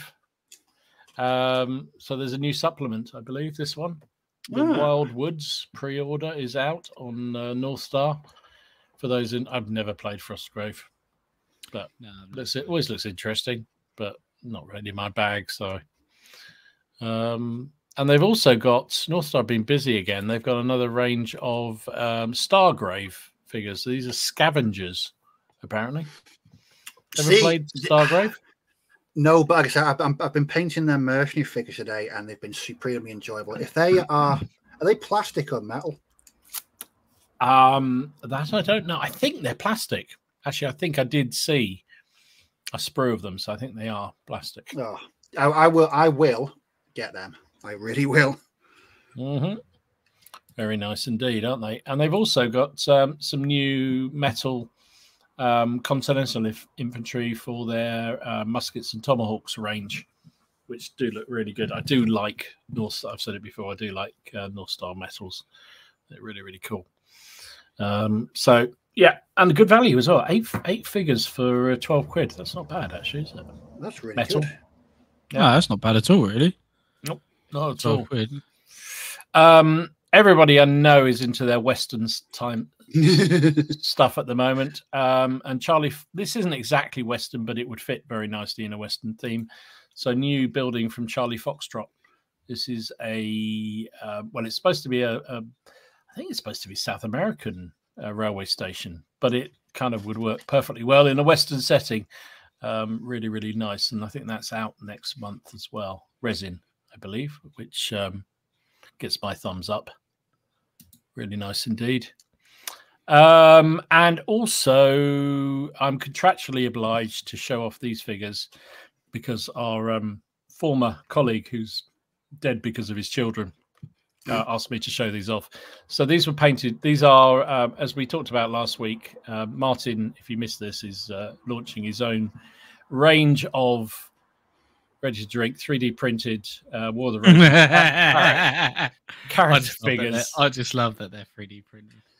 So yeah, I know Paul's been showing these off on various sites, so you've probably seen a few of these before, but this is the first 4 figures that Martin will be showing off or selling, sorry. I think he's waiting for a few more, and I think the plan is later this month, maybe early next month, to start selling these through an Etsy shop. So you won't be able to buy the STLs, you'll only the printed versions, and these have been modeled for him by the guy at Reconquer. Just amazing figures. Really, really good. And he's worked really hard on the animation of these fellas. So watch out for them. They're coming your way fairly soon. So there you go. That's all I had news-wise. Plenty of good stuff, though. Really, really good. Roger, I did talk about this last week, I think. Or I think we talked about this last week. So the Brigade Games Kickstarter with the French Indian Wars stuff from Paul. Really nice models. I do like the stuff he does for Brigade Games, which is great for you guys in the US, but it's not so good for us over here because it costs a lot and customs always get them. Bastards. I did get one package through once, but the rest always got stopped, so they end up paying a load more duty on them, which really annoys me. Yeah, no, it sucks, doesn't it? Yeah, it must be like everyone else has to deal with else in other countries when they get the British stuff sent out. But I don't like it. It's not fair. Anyway, let's go back and have a look at some of the comments from people around their hobby inspiration, because there were some really good ones here. So John City said, "Evening all. Stephen Smith is my hobbying hero. His take on projects and the variety and creativity is amazing." I can't disagree. Absolutely cannot disagree. Mm-hmm. Actually, one of the guys I admire his videos actually came in really well here. Nick, I think Nick does some amazing stuff around Renaissance, and his figures are extraordinary. So, hobbying heroes, all the guys from the UK was the first thing I found on YouTube when I started this hobby. I had no idea what I was doing. There we go. Oh, it's great that you're passing the good word on to everybody else, mate. I'm not sure whether this is Mark says Peter Cushing was his inspiration. Yeah, I mean, there is that famous picture, which I did have loaded up here at one point, of Peter Cushing playing toy soldiers on the floor of his living room. So he did definitely do it. His cravat. In his cravat, exactly right. Yes. Gary's being the creep. He's done Alex, now he's doing us. Thank you, guys. Thank you, Gary. We try our best. At the end of the day, I say we love the communities, but thank you so much. Much appreciated. Oh yeah, that's that. Oh God, yes. Oh, I was trying not. And 25% on some of it as well. Yeah. They're doing. They're doing brigade packs now as well, aren't they? I noticed. Yeah. Victrix. Do you remember they never used to do sales though, did they? No, they didn't. Never did sales. Now they seem to be doing a lot of sales. I hope that's not a bad sign, but yeah, it's true though, isn't it? It is very true. Maybe the direct sales are dropping. Roger says hobbying heroes Paul Hicks and the Perrys that came on my stag do. Yeah. I'm never gonna let that go ever. They were good laugh, weren't they? They were really good great. Oh, they could drink as well. Could you imagine having the Perrys and Paul? Paul's a rugby player, along with the Perrys, who can also drink. That would have been absolutely monumental. Next time we'll have to get them all together and get them all drinking. It'd be very funny. Don says, I don't have any hobbying heroes, just people who've helped me along a lot with things. Stu Mac and Steve recently big help on some of my projects. There you go. I think that's very fair indeed. Charles says, Not Jay's Tabletop, aka Chris, 1.5 years ago, my intro into skirmish wargaming with a fist of lead, and also Wiley Games. Yeah, I must admit, I did used to watch a lot of Not Jay's stuff, and they used to do a really good stream or podcast, which I really used to enjoy as well. Really good stuff. So, some really good channels out there. Alex Storm, says Don Featherstone for me. Yeah, definitely can't argue with that. Absolutely, one of the godfathers of gaming for sure. And Charles come back in with Hex and Counter Games, Hex 2 Hex, also Moe's Gaming, Gimpy Gamer, Kev Sharp, Ardfur's Lair have all helped me and not to torture my games. Yeah. I think that's the thing, though. I think the thing that is actually, I don't know why it surprised me, but it has, is just how helpful people are with their time. Oh, yeah. 100%. It really is astounding. Even the first time when we were starting to do this stream and we were talking about getting some guests on, and I fired off a couple of emails to people, including to the Perrys, and they agreed to come on. And it was like, really? What? Coming on? You're the Perrys. And we've had so many people from the community just coming on just to chew the fat. And I find that so much with the hobby. It's just brilliant from that point of view. Just people prepared to spend their time just to help other people out. Rich from Lardy's came, even though his internet was broken, which was a real shame. We'll have to get him back on again because that was terrible. Yes. But anyway, Andy says, I guess my first inspiration was probably Peter Gilder, Gendarmes on the cover of a mag. Yeah. Well, I think Peter Gilder, certainly. I know a lot of people spent a lot of time with Peter in this community, and he's definitely somebody I kind of wish I'd met, and I never did. It would be great to have spent some time with him. I bet they had some stories. What else we got here? Sorry, I would have pressed the button. David said, my inspiration was my mate Chris Scott and Donald Featherstone. A lot of mates, a lot of friends that help you along the way. Yeah, it seems to always be a friend that gets you into it, doesn't it? Always is. I mean, it's one of those things, very much a word of mouth kind of hobby, isn't it? I think, unless you happen to be walking through and see a magazine or something that grabs. But even then, what would you do with it? I don't know. So having somebody to teach you where to go. It's always that friend. Yeah, definitely is. So for me, it was my mate Ian Amlott. Haven't seen him ever since, but he got me into this. It cost me a fortune, you bastard. Little Legion. I knew that was coming out. You cost me a fortune, you bastard. It's an investment, Tom. It's an investment. That's what I keep telling the wife. She doesn't believe me either. Just say, if I clog it, just contact Kenny. I'll give you the best deal. No, that's the one thing I've got it written in my will now. So whatever you do not let Ken come and have anywhere near the figures. Yeah, it's worth. I'll give you 150 quid for it. Oh, Jesus. Little Legion, my history teacher, Michael Rayner, he got us all into wargaming. I met up with him after 25 odd years last year at Partisan. Great bloke. That's brilliant.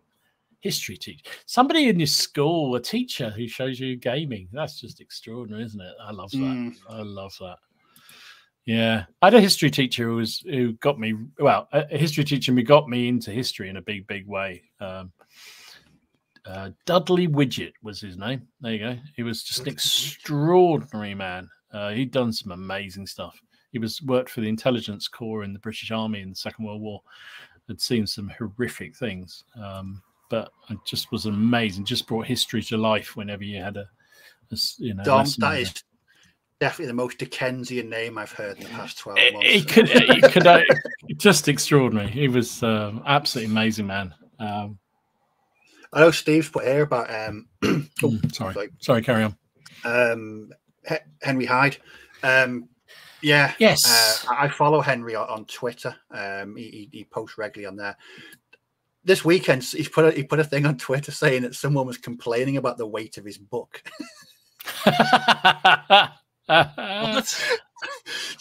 Someone was moaning that his book was too heavy. It's too heavy. It hurts his knees when he puts it up when he's got it on his lap to read. It's like by reading tracer. Just. I haven't watched it yet, but is that why he's done a video about getting fit or something? Do you see that? I thought, is he going to be lifting his book? It just made me laugh. All the things, one, two, three, and 1, 2, 3. All the things you can find to complain about is the weight of a bloody book. Honestly, brilliant stuff. Well, that just means you got more money. You got more value for your money, haven't you? Really? There goes Mr. Bargain. There you go. It's what you want. Sure sign of quality, isn't it? It is 100%. 100%. People moan about weights. It takes the piss.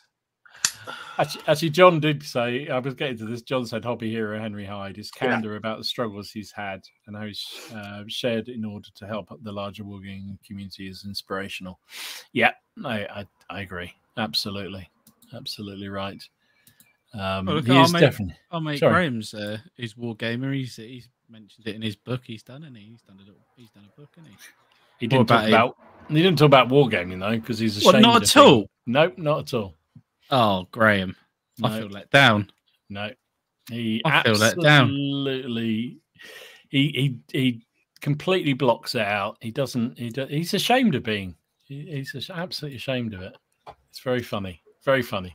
He wouldn't be on being a gamer. Well, he's a football coach. And I think he's ashamed of all that. So he's. I think he's a nerd. Yeah, exactly. He makes me laugh. That.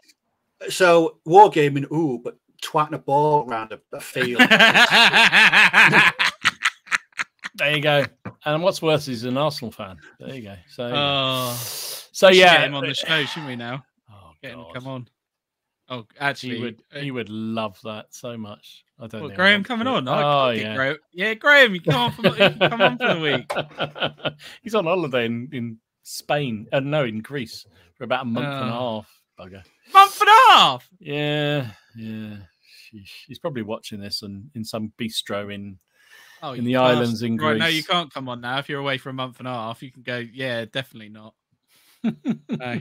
Jesus Christ. Month and a half. I can understand. Yeah, I mean, I went for years without telling anybody that I was, a bit of a geek, a bit of a gamer, a bit of a modeler. But I would say it's these days. It's just acceptable. It's just a hobby. Yeah, it's not. You're not going to get wedgied or have your head flushed down the toilet. But I can never be asked to explain it, though, Steve. I can never be asked to explain it because it just takes too long. So I just don't tell people sometimes. I think I can't be bothered to explain it. Is it more acceptable because there's more nerdy hobbies out there than wargaming these days? No, it helps when the likes of Vin Diesel and Stephen Colbert admit they play D&D. True. True. I Yeah. mean, I dare anyone to go to Vin Diesel and say, you play douche. D&D, yeah. That's cool, man. Yeah, but it's cool, isn't it? It just shows you that anybody can play these sort of things and enjoy them and have fun, and that's what it's all about, isn't it? It doesn't matter what anyone else thinks. Are you having fun while you're doing it? Yes. Yeah, absolutely. Really likes D&D. That is quite.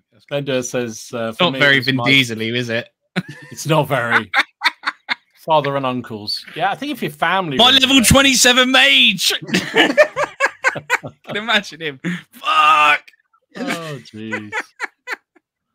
Tell you what, if you threw the table over the room, across the room, you'd know. Yeah, you'd know about it. Yeah, you'd know. You wouldn't want to be killing his character off as the DM, would you?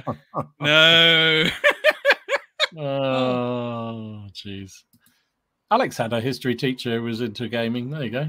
Used to have a wargaming club in his classroom during lunch break.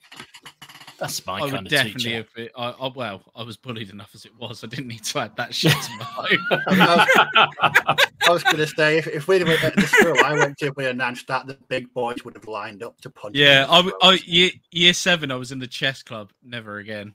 When I was, how old was I? When I was in junior school, I was in Bird Club. Bird Club? What's Bird Club? Yeah, I was a bird watcher when I was young. Wow, I never would have thought that. My, I'll tell you what, I can say it now. My brother-in-law, he's a Chris Packham.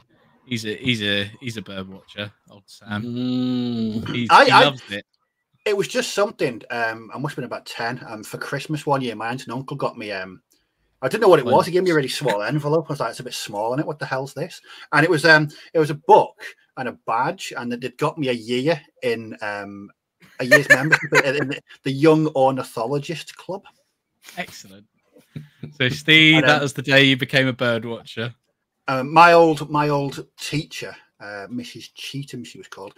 She was a bird watcher as well, and she had bird club every Thursday after school for half an hour, and we used to go out on excursions around Cheshire to bird watch. Excellent. Fantastic. I'll tell you about bird watching, though. I'll tell you. Sorry, I'm going off on a tangent, but my brother-in-law, right? They're that worried about him. He's getting married next year. His soon-to-be wife's that worried about him because what he does is you're having a full-on serious conversation and a bird will fly overhead and he'll just start looking at it and follow it. And they're getting married outside. At least his future wife should be pleased he's looking at that kind of bird and not. Yeah, he's looking out. You know. Yeah, it's quite funny. Where's he gone? Well, he was distracted by a badger. All right, brilliant. If it was a badger, you'd put a sword in its hand, wouldn't you?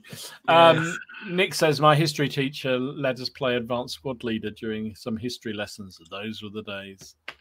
God, that was a great game, Squad Leader. I used to love Squad Leader. Fantastic game. What else we got here? Here you go. Tim, it says, I bumped into Henry Hyde at Salute. He didn't know me from Adam, but stood and chatted for a good 10 minutes. What a nice guy. Yeah, there you go. I think that's true. And Yorkshire's in the house. About time too, mate. God damn, where have you been? He says, Peter Gilner, Rod Langton, Bruce Ray, Taylor, George, oh God, the guy does the Napoleonic stuff, I know him, and Donald Featherstone. Yeah, I mean, that's just a roll call of awesome people to be inspired by. You know another YouTuber that he hasn't put any content out for a while because I think he's got a new job. Do you remember Wargaming with Gary? Oh yeah, Didn't Gary retire? Yes. Didn't he retire? I think he just retired and has gone, to enjoy retired stuff. Yeah, he was great. I used to watch all his stuff. I used to love Gary. I used to like Gary. They were really because he was really enthusiastic. Yeah, Come on, Gary. Yeah. Come on, Gary. Get some more content out. Oh dear, we're in trouble, Ken. Apparently, what have I done? Graham's back and probably watching this. Lol. So Alex says, "Happy birthday, Alex!" By the way. What did he say? Graham said, "He's back." That's all he said. Oh, so he's back. Yeah, and he says, Alex says he couldn't have you could have worse hobbies like lawn bowls. Yeah, true, mate. can even have a channel. But you've got thousands of viewers on your Nerdy Bowls. It's the Norman Bowles one, yes, isn't he? Yeah, He's loads. doing really well on that. He's the housewife's favourite, isn't he? That's He loves a bit of Norman Bowl. He does. He's good at it as well. It's even better. Right. Shoo. I'm just conscious. I'm getting so many comments here. This is ridiculous. There's a comment about, I bet, here we go. I bet Chuck Norris would tell Vin Diesel and Vin would like it. I guess that's about gaming. Yeah. True. That's an interesting one. What else we got here? So some of the inspiration. Here we go. Shring says Haley Earl and the South Beds Immortals in Luton were my inspiration. I think if you started out as a young kid going into a club that was friendly and welcoming and allowed you to touch their figures and gave you some advice on how to, how to collect and what to do. I know so many people that got that experience and that's what kicked them off in the hobby. Also, I know a few people that had the opposite thing and never went near a club again for many, many, many years afterwards. So, take the good with the bad, right? But yeah, that's awesome. Matt says, a friend of mine showed me lizard men and tyrannids in about 2001, and I bought Red Dwarf magazine and I was hooked. Yeah, Red Dwarf, that is definitely a common theme. I used to read Red Dwarf, even though I didn't really do any weird shit at all, because it was just interesting to see the fantastic models. So didn't buy every one, but I have got so many copies of White Dwarf here. It's unbelievable. I had all the early miniature war games and miniature modeling and all those for years and years and years, and I had them all nicely stashed away in boxes. And the mice got into them, and they were all destroyed. Yeah, little kids. Probably a good thing, because how often do you go and look back and look through an old magazine, right? Yorkshire's being a creep. He says, all serious, my inspiration was Martin. His videos about painting horses was a turning point for me. Yeah. Oh, he robbed that idea off me. Golden. I'm waiting for Martin's fucking comeback for that one. He's probably died now. It's fine. Yeah. And he says my first entry. He's gonna have to get Haley to censorship what his response is gonna be. Lionheart says my first entry into the hobby was collecting Lord of the Rings miniatures from Middle Earth Strategy and Battle magazine fortnightly. So probably the Perrys. You used to do that, Ken, didn't you? I've got them still. They're right there. Still got them. I've still got them. Don't you worry, mate. I'm painting them. I've painted a bit of them. I know you did do quite a few. I know you did. Don's being a creep as well. Found the greatest inspiration was everyone associated with PCP. Stream and the Facebook page always gives me something to be interested in or to try out in my own hobbying. I just think we talked about this many times, guys, right? The whole sort of internet, Facebook, the sort of opportunity to share and talk to like-minded folks. Yes. Not just our community, which is brilliant and the best, obviously. But I think it's just brilliant.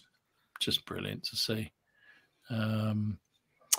John says gaming group in North London called Games and Exiles in the mid 80s. Yeah, again, another club. I've heard of that club actually. I might have even visited it at some point.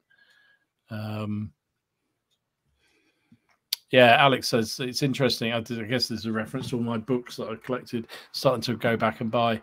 It's interesting that the 70s and 80s libraries had wargaming specific sections. My local one did, full of Grant, Featherstone, Exquith, Quarry, etc. That's what my one was, just full of them, and it was just brilliant. You just go and I'd have them for weeks on end. It was great. I wonder if there's still any of that stuff in the libraries nowadays. Well, I mean, all seriously, that book I had here, I bought off eBay, and it had been sold by Surrey County Council. So clearly, a lot of the old stock has just been sold on, which is a shame, really. But I suppose, I don't know. It's very dated, right? It's of its time. But yeah, no, it's fantastic stuff. What else we got here? Someone's saying, has anyone mentioned Yorkshire Gamer himself? Big inspiration for the big war game. No, we don't talk about him. His pipe blocks are too small. No, he's great. Again, I think he's another inspiration of the hobby. Just if you want to do a big game, just look no further than his stuff. If you want to do any big ships as well, by the look of it, he'll also do that. Blimey.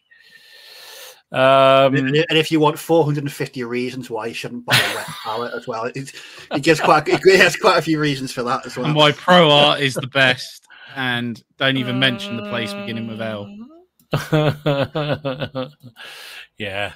No, I think there's so many good characters on YouTube and on Facebooks and Facebook pages and other things. It well exceeds the twats that are out there as well.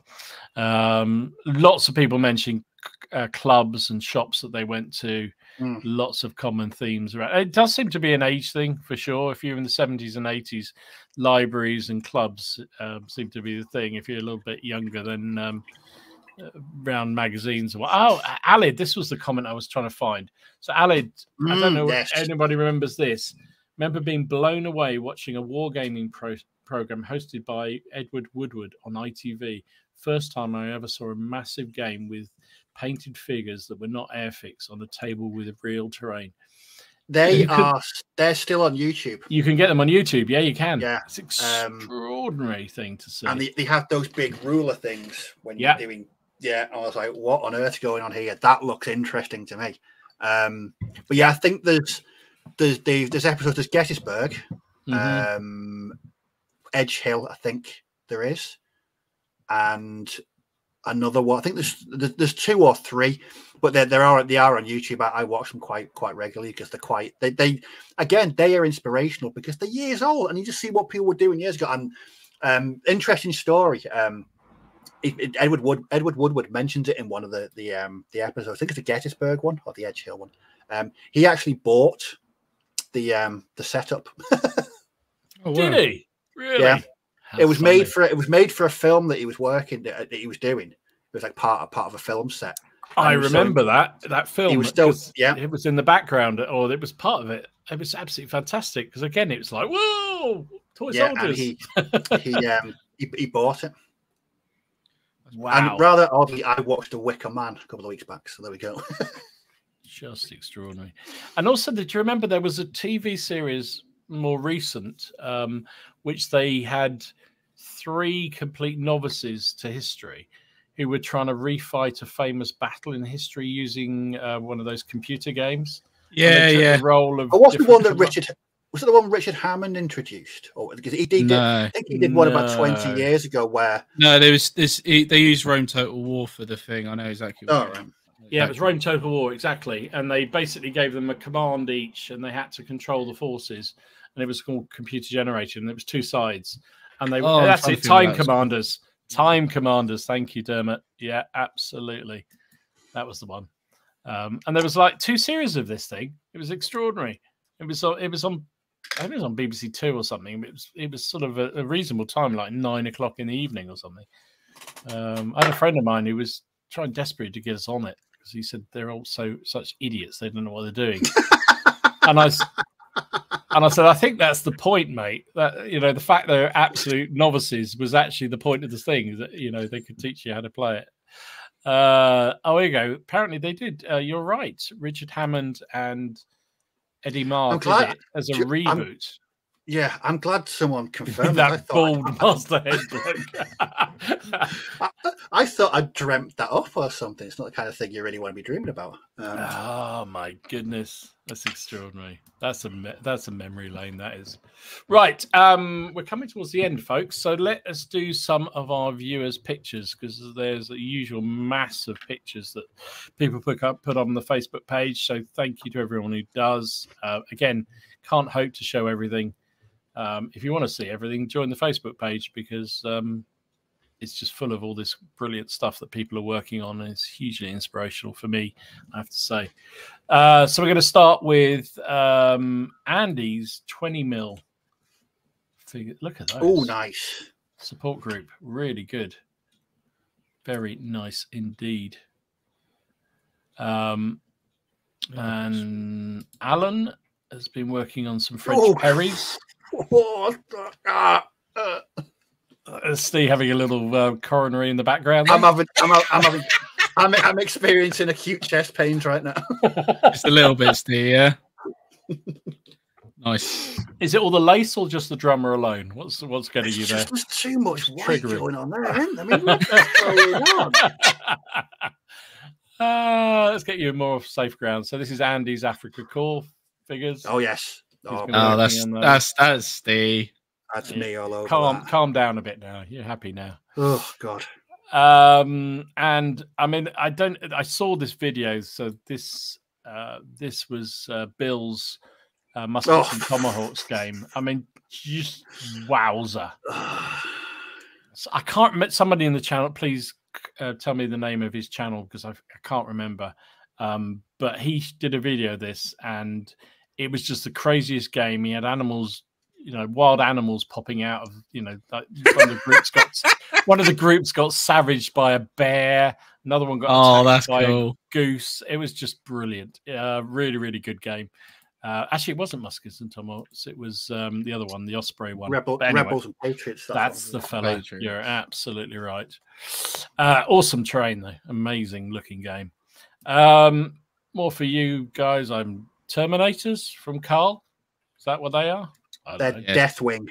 They're Blood Angels, isn't it? Is it Blood Angels? No, Dark Angels. They're Dark Angels. That's it. Yeah. Even you guys don't know who they are. Dark Angels. Yeah, they're green, aren't they? Sorry, I'm thinking. And he's using them for Xenos Rampant as well. Top man. Okay. James had himself a game of Man of War. A 4-player game. This brought never back. Never played that.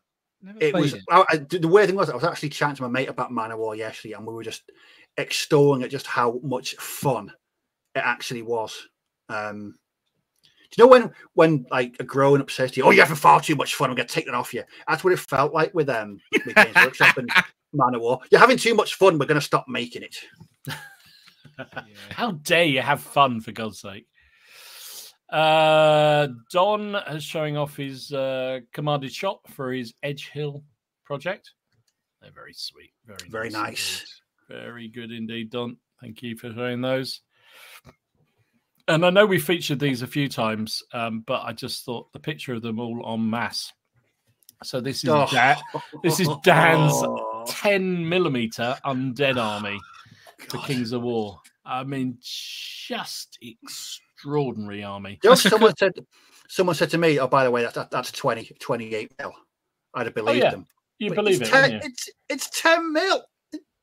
It is good. It's great. It's cool playing it in that sort of scale as well. It's like Kings of War was made for sort of the mass base, when it's, so you can do whatever you like as long as the base is doing it in 10 mil. Yeah, that's pretty sweet. Unbelievable. Craig's was showing off a whole load of dwarves, so I just picked up this one because I thought it was particularly grizzled and suitably dwarfish. Yeah, dwarven. Really good, really good. Now Lee from Battle Bunker. This looks insane. I want to see the video of this. So do I. So this is his 15mm Charge of the Light Brigade game. Which he's apparently going to be playing the next few days. I mean, yeah. I don't fancy the cavalry's chance much. I mean, we kind of know what happens, but geez. Yeah. Do you want the best thing about the outcome's going to change? The best thing about that is somewhere on that table is Flashman. Yeah. Absolutely. Awesome stuff. We've also got Lee showing off his epic Eldar Guardians. Yeah, I saw these. I have so many memories. Yeah, they're the static Guardians that are cool, man. I've painted a load of them. Or I've done an army of Eldar. Love just it. whack They're them basically they're space Elston, basically. Good to know, mate. Thank you. And they used to be zipping around the board in grav tanks. We've also got a picture from Paul's Arnhem rapid fire game, which did look amazing. Yeah, it looked really, really good. Series of really good pictures of that game. just made me think, oh, I could do a nice city fight. That'd be great fun to do. It's nice to see people playing a lot of games at the minute. I love seeing the game pictures as much as I do the individual projects. I think they're just makes you go, wow, that's what it's all about. Oh, Piers showing off some of his old hammer project. Oh, that is old. Wow. I don't even remember that. I love the necromancer dude at the back. He looks proper evil. You would you say they were, Steve? I don't know. They could be really early workshop stuff. Yeah, they are early, aren't they? They are He's really early. early. They're worth a bit of money, to be fair. They are worth a bit of money, to be fair. Some of that old stuff is really worth quite a bit of money. Quite a bit of money. And Barry sending in that email, he sent this via email. So this is his HQ section for O Group, Flames of War, all 15 bolt action, showing off his oak leaf and P dot pattern, which is just insane at that scale. That scale. I can't even do that at 28. Amazing stuff. And going to finish up with Jonas, who I don't think he got the memo, really. I mean, we're all sweltering in the heat, and he's doing snow. I mean, Jonas, you need to sort yourself out, mate. That's all I'm saying. It does look good. That terrain does really, look good, really good. Really clever. Really well done. So there you go.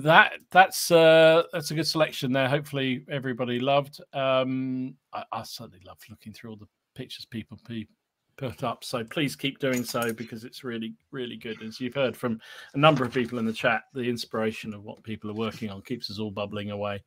So we are after time, gentlemen. Well and truly after time. So thanks once again for everybody who came on tonight and participated. Some fantastic chat there. Thank you very much indeed. Thanks for those watching on the catch up. Remember to go to Boards and Swords for all your hobbying supplies. Use the PCP5 code and you get an extra 5% off. Next week, Ken, you're leaving, aren't you? Yes, it is. Martin's not. We're doing it just in case Martin's not thingy. So yeah, it's over on my channel. Thinking about doing what your projects are at the moment. So if you get over to the Facebook group, take some pictures of your projects in progress. That can be terrain or miniature or whatever. And also, if you could pick out a favorite book while reading at the minute that's giving you inspiration, that would be very nice as well. And put that in a comment as well. There you go. Awesome. Thank you, chaps. Thank you, everybody, for watching as usual. Really appreciate the banter and the participation. I love doing this show. It's fantastic. It makes my week. So thanks very much indeed. Have a great week, and we will see you. Well, I won't see you next week because I'm away. But the other guys will see you next week. I hope you're really good. Hope your projects go well. Hope you get some game time. See you soon. Cheers. See you, everyone. Bye.